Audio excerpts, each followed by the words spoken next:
एक शख्स ने कमेंट्स में लिखा कि अमीर मुआविया रज़ी अल्लाह ताला अन्हु अली रज़ी अल्लाह ताला अन्हु पर लानत भिजवाते थे।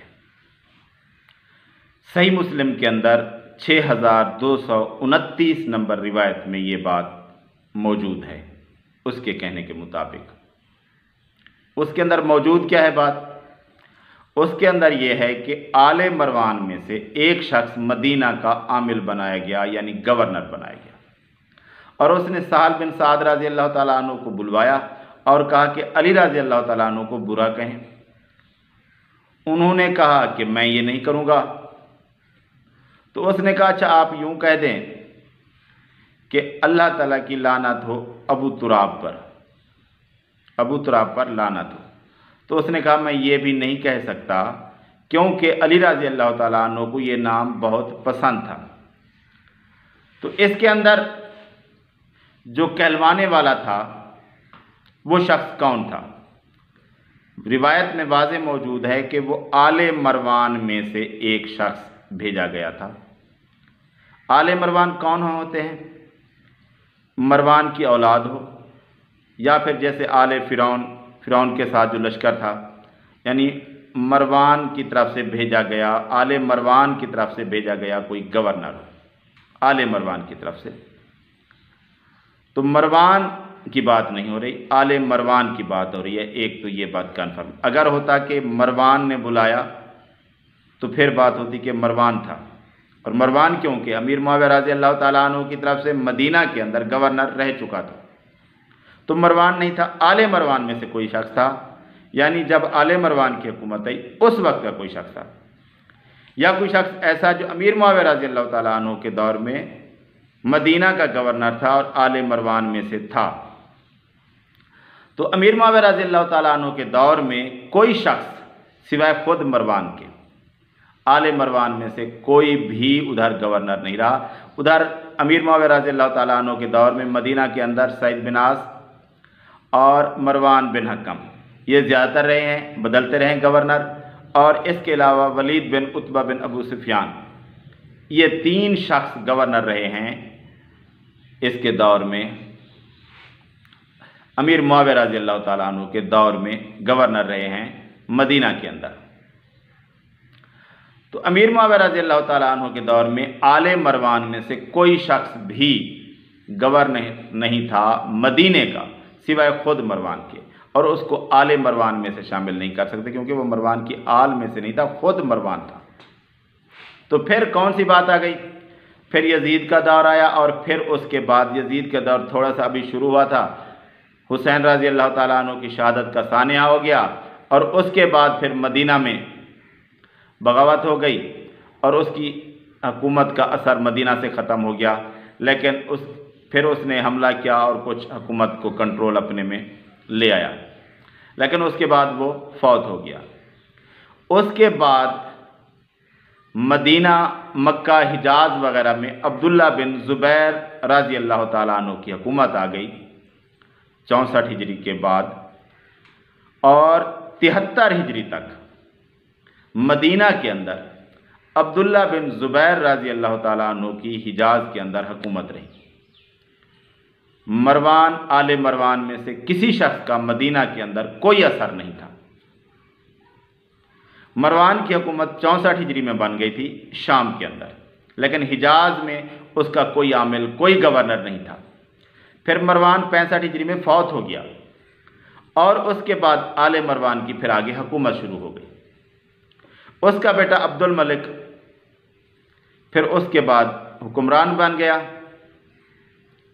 और उसी के दौर के अंदर फिर हज्जाज बिन यूसुफ उसका एक गवर्नर था। 73 हिजरी के अंदर अब्दुल्ला बिन ज़ुबैर रज़ी अल्लाह ताला अन्हु को शहीद कर दिया गया, और उनका जो हुकूमत थी वो सारी ख़त्म कर दी गई हर इलाके से। और फिर शुरू में हज्जाज बिन यूसुफ मक्का का गवर्नर रहा कुछ अर्सा, और फिर उसके बाद इसी 73-74 हिजरी के अरसे में मक्का के बाद मदीने का गवर्नर बना।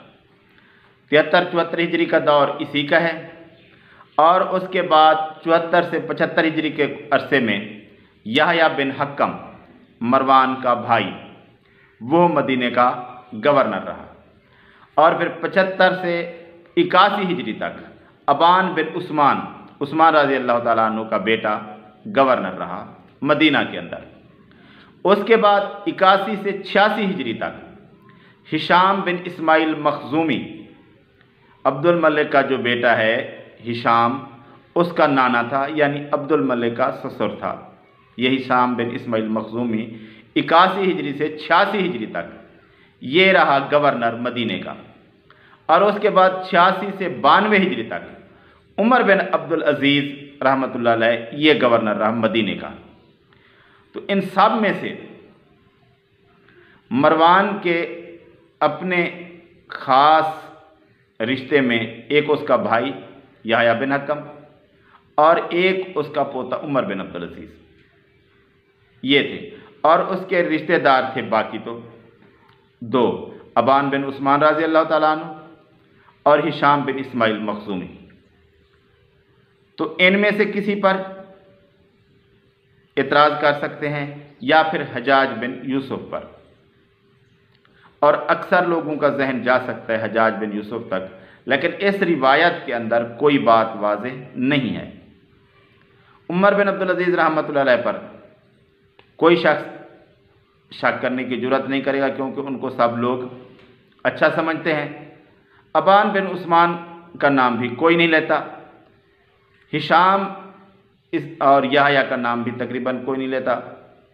नाम बाकी बचता है हजाज बिन यूसुफ का, हो सकता है यही हो, या इन बाकी में से किसी पर आपका जहन बैठ सकता है, लेकिन रिवायत के अंदर कोई वाज़ेह नहीं है। और है जो भी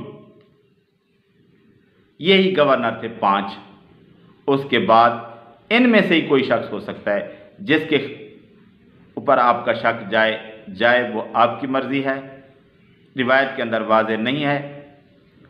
लेकिन ये बात वाज़ेह है कि अमीर मुआविया रज़ी अल्लाह ताला अन्हु के दौर में ये बात नहीं हुई। ये अब्दुल मलिक के दौर या उसके बेटे वलीद के दौर, जिस दौर की आप बात मान लें, लेकिन अमीर मुआविया रज़ी अल्लाह ताला अन्हु से अली रज़ी अल्लाह ताला अन्हु पर लानत भिजवाना साबित नहीं है। ये जो ख़ास रिवायत इन लोगों ने ढूंढ कर बताई है, ये अमीर मुआविया रज़ी अल्लाह ताला अन्हु के दौर की नहीं है, इसलिए सहाबा पर एतराज़ नहीं हो सकता। और ये लोग जो थे ना, ये सहाबी नहीं थे, ये आले मरवान में से थे, या आले मरवान की हुकूमत के कारिंदे थे, गवर्नर थे। लेकिन सहाबा अमीर मुआविया रज़ी अल्लाह ताला अन्हु से अली रज़ी अल्लाह ताला अन्हु पर लानत करना किसी सही रिवायत के अंदर मौजूद नहीं है। ये एक ऐसा ड्रामा है जो लोगों ने रचाया है, लेकिन इसकी कोई दलील, कोई सबूत नहीं है। सिर्फ जो लानत वाली रिवायत पेश की जाती है वो यही है। और ये कौन शख्स था?